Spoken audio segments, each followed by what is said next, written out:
A noble lady, 37 years old here, is my life story. You will like it soma thing. I can't seem to forget may Bawool understand why when I tell you Orma Bool think. I'm crazy, but I need to get this out because it's been eating alive. You see my husband always trusted his friend, maybe too much, and that trust almost cost me everything. It wasn't supposed to happen, at least that's what I kept telling myself, but there we were one night, and something was different. The air was charged, and it felt like I was on the edge of something big, something that could change everything, something that could destroy everything. It was never meant to go that far. But when you find yourself standing in the moment, it's easy to forget what you're supposed to do. And that night, I almost forgot it all started on an ordinary evening, nothing special. My husband Mark had invited his friend Dave over for dinner. I've known Dave for years. He's been around ever since Mark and I first got together. He's son of the people who can walk into a room and immediately make you feel like everything is going to be all right, but deep down, I always had this gut feeling about him. There was something about the way he looked at me that I couldn't quite shake. It was like he saw me in a way no one else did, but of course I dismissed it. After all, he was Jez Mark's friend. What harm could there be? At night we were all having drinks, just the three of us. Mark was in his usual state, comfortable, happy, laughing, totally unaware of what was slowly starting to happen around him. He didn't see it, but I did it. Started small, a glance here, a lingering touch there. Davil Ways had this way of being just a little too close, always laughing just a little too hard at my jokes, and for some reason I felt special. I felt like maybe, just maybe, I wasn't invisible in high size. I tried to brush it off, but it wasn't easy. The tension between us had grown over the last few months, and he could feel it getting stronger with each passing moment. Mark was oblivious, pouring drinks and telling stories, not realizing that things were about to shift. Dave was sitting right next to Mehay's arm, brushing mine as he reached for his glass. I couldn't ignore it anymore. Hayes' touch felt different. It didn't just feel like a friendly gesture. I looked over at him, trying to read his face. He looked right back at me, and in that moment, everything felt different. Hadn't smiley wasn't like a usual friendly look. It was something else. It was like he was daring me to make the next move. I thought about it. The idea of crossing that line wasn't something that had crossed my mind until then, but now it was all I could think about. Mark went off to the kitchen to grab more snacks, and just as he left the room, Dave leaned in closer. His breath was warm against my skin, and I could feel the heat in my cheeks. He whispered something in my ear, his voice low and smooth. You know you're more than just Mark's wife to me. Always have been. I froze. Did I hear that right? I wanted to pull away to stop it, but I couldn't. It was like his words were already in my head, and now they were echoing, bouncing around in there like a broken record. I couldn't think straight. I should have stopped it. Should have told him to back off, but my body wasn't listening to my mind. I was fighting this urge to do something I knew I would regret, but before I could even respond, Mark walked back into the room. Dave pulled away instantly, as if nothing had happened. He cleared his throat and sat up straight, acting like nothing was amiss. But I could see it. I could feel it in the air. Space between us had changed, and there was no going back. Later that night, after Mark had gone to bed, I couldn't sleep. I kept tossing and turning. My dressing, I could hear Dave's voice in my head, feel the heat from his touch. The way he looked at me, like I was the only one in the room. I couldn't ignore it anymore. I knew something was going to happen, but would I have the strength to stop it? When the time came, I couldn't sleep that night. I tried, but every time I closed my eyes, Dave's words echoed in my mind. You're more than just Mark's wife. To me, it was like a melody I couldn't shake off. Even though I desperately wanted to, I tossed and turned, my mind running through every possible scenario, questioning myself, questioning what I wanted and what I was even capable of. Mark had no idea. There lay next to me, his steady breathing, a reminder of the life we built. Toga Therit should have been comforting, but instead It felt suffocating. How could even think about betraying him? But then again, it wasn't like I had been looking. For this, I never asked for Dave's attention, yet it was there lingering jest. Beneath the surface, waiting for their right moment to emerge. The next morning, everything was normal to normal. Mark made breakfast, and Dave joined us for coffee, acting like everything was fine, but I knew better. I could feel the shift end. I knew Dave could too. We were walking on a tightrope, and the tension between us was palpable. It wasn't just in my head.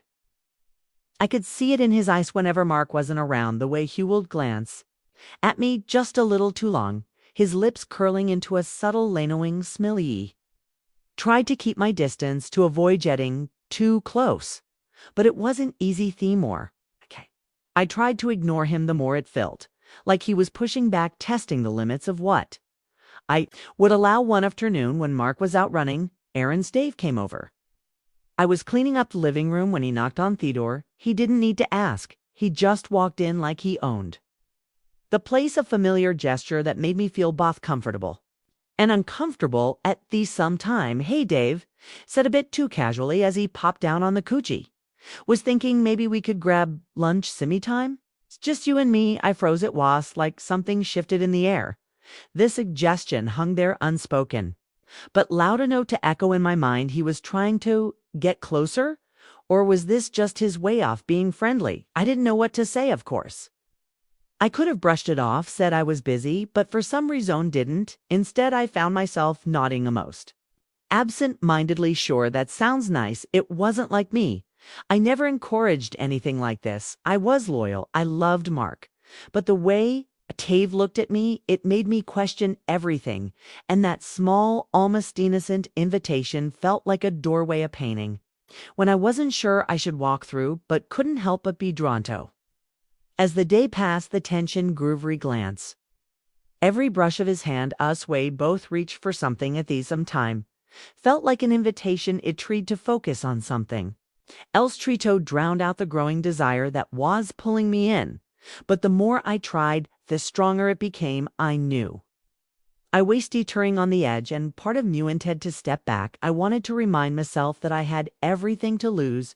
But another part of me, the part that was craving something more, whispered that I was already too far gone. What would one more step really hurt? The next day, Dave's on me a message. He didn't want to just grab lunch anymore. He wanted something more. He wanted to take me out alone. I didn't know how to respond. I wanted to say no, but my fingers hovered over the screen as if they had a mind of their own. My heart was racing, my head spinning.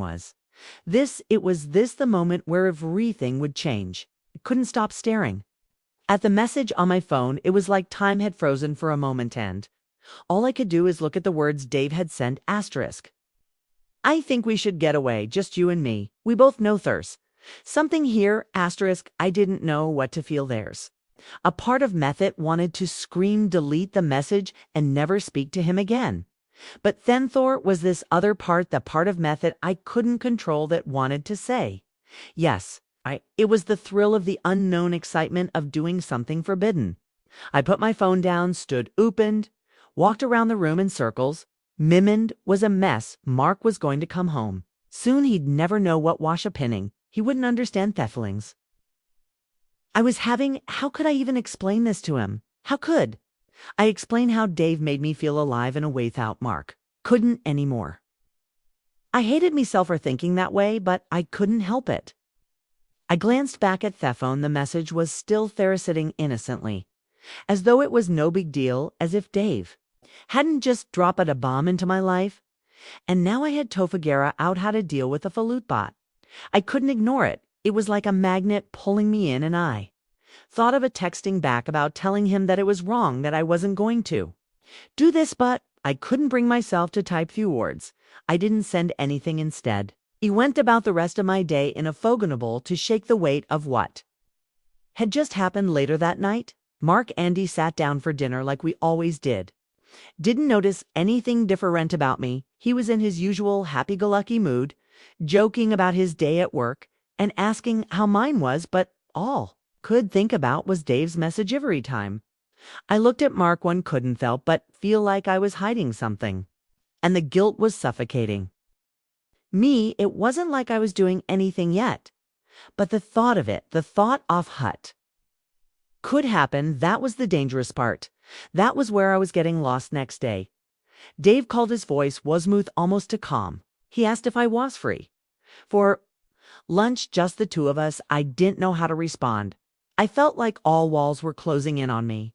Like I was walking a tightrope, and the next step I took would be the one that broke everything. I hung up the phone before heckled say more my heart. Was racing, was I really about to do this? Was I ready to risk everything for a moment? Of something. I wasn't sure I even wanted. I couldn't stop thinking about that phone call. Dave's voice still echoed and mimicked, like a soft whisper tempting me to make a choice I didn't know what to do. Part of me was screaming to stop, to not let things go any further. Another part, this darker, more reckless part of me, was telling me Thaddy might regret not going, that maybe this was my chance to feel alive again, to experience something I hadn't in so long. Next morning, I woke up with thwit of it all still on my chest. I could hear Mark getting ready for work in the other room. He was humming a tunny, not a care in the world. I envied him in thought moment. He was so confident in everything, so sure of his place in my life. But I wasn't sure of Min anymore. I wasn't sure of anything. E grabbed my phone and stared at Dave's message once again. We both know there's something here. My heart was pounding. I couldn't believe I was even considering this. Was I really thinking of betraying my husband? The guilt was overwhelming, but there was this sick curiosity too. Would it feel like, would it change things forever? Would I even be able to go through with it? I couldn't make a decision on my own. So I did the one thing I never thought I would. I took instead of back asterisk lets me today, but no funny business, just lunch. Aussie's theme massage was sent. Before I could stop myself, the instant I did, my stomach dropped. What had I just done? I didn't even have time to think about it. Further, Mark called me from the other room asking if I'd seen his keys. I snapped back to reality, feeling guilty for the mere fact that I was sneaking around. I handed him his keys and pretended like everything was fine, but inside I was a mess. Around noon I found myself standing outside Asmel Cafe, the one where Dave and I used to go when we were younger. Back before everything got complicated, the smell of coffee and fresh bread filled the air, and for a moment it felt like nothing had changed. But I had changed.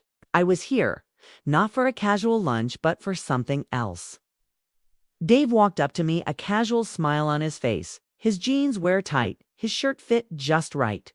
He looked good, too appealing. I almost wished I could back out. But I didn't. Hey, said his voice smooth as ever. But there was something different about it. No. There was a weight to it, a knowing look in his eyes. He wasn't just here he was here because he wanted something more. High, I replied, trying to sound nonchalant though. I could feel my pulse racing. We sat down at a table outside. The sun was shining, but it didn't feel warm. In fact, the air felt colder than I remembered. Maybe it was because Eek knew what was at stake. Maybe it was because I was finally realizing that I had crossed a line by just agreeing to meet him here. So how's Mark? Dave aches, casually taking a sip of his drink. East good, I said quickly, trying to keep things normal. Just busy. Dave nodded, high size, never leaving mine. There was no more pretending. The tension between us was palpable now more than ever. It couldn't stop looking at him. Every word spoke seemed to draw me in deeper. His presence was magnetic. You know, Davis started slowly leaning in a little. Mark's a great guy, he really is. But sometimes I wonder if he really sees you for who you are. I mean, look at you. You're stunning. You deserve so much more than well what to have. I could feel my heart throwing in me chest. His words hit a nerve, and I hated myself for how good it felt to hear him say that. I opened my mouth to respond, but I didn't know what to say. Was he right? Was I just settling? Was Mark really the one for me? The questions whirled in my mind, but I didn't have a time to answer them. Not right now. Becco's right now. The only thing that mattered was the tension that was changing between us, thick and dick. Suffocating. Dave reached across the table, his hand brushing mine. It was subtle, but I felt it, every inch of it. And in that moment, I realized just how close I was to cruising a line I never imagined I'd get near. My hand didn't pull away, instead. It stayed there just for a second longer than I should have. The waiter came by, interrupting the moment, but as Dave and I both glanced at each other, I knew we were both thinking the same thing. What would happen if we didn't stop? The second the waiter walked away, everything seemed to freeze. The space between Dave and me felt charged, like an invisible thread was pulling us closer together. For the first time in what felt like forever, I was no longer thinking about Mark, about what was right or wrong. Just here with Dave, and the weight of that moment was suffocating. David didn't say anything at first. He didn't heed to his eyes told me everything. They were dark, intense, like he was waiting for me to make the next move. I felt his gaze on me, burning into me, and for a moment he almost forgot who I was. "Are you sure about this?" Dave finally asked, his voice softer now, almost a whisper. He wasn't just asking if I was sure about lunch. He was asking if I was sure about everything that had led up to Thismaman. I didn't know how to answer. Part of me wanted to scream no, wanted to get up and run away from him, from everything, but another part, the part of me that was just so tired, was ready to let go. "Rita, to give in. You have no idea how much I've wanted this," Dave said quietly, hands still hovering near mine. His words weren't an accusation, but a confession. He didn't try to hide their truth. He wanted me, and it wasn't just about the moment. It was about everything's been holding back for years. It should have said something, anything to stop this. Should have reminded myself that I had a family, a husband. To trusted me, but I couldn't.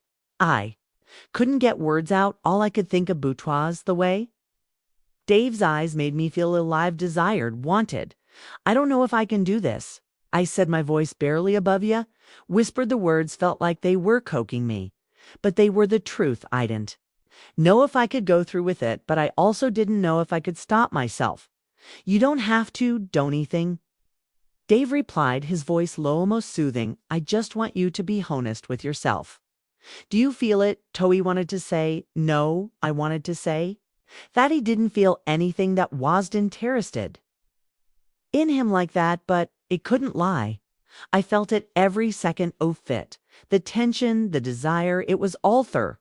For a moment, I thought about Marky. Thought about how I'd never want to hurt him, how much I loved him, but the more I thought about it, the more I realized that I hadn't felt like this in years.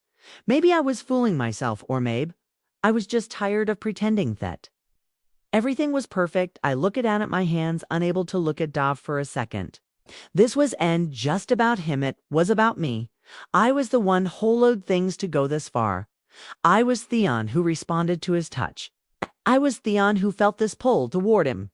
And no, there was no turning back. Before he could respond, I heard a familiar voice behind me. "There you are." It was Mark. My heart stopped. I turned around, and there was standing in the doorway of Thekov, his face lighting up when he saw May. Felt like I had been caught red-handed. I hope you liked my story. Kindly comments and press bell icon for more stories.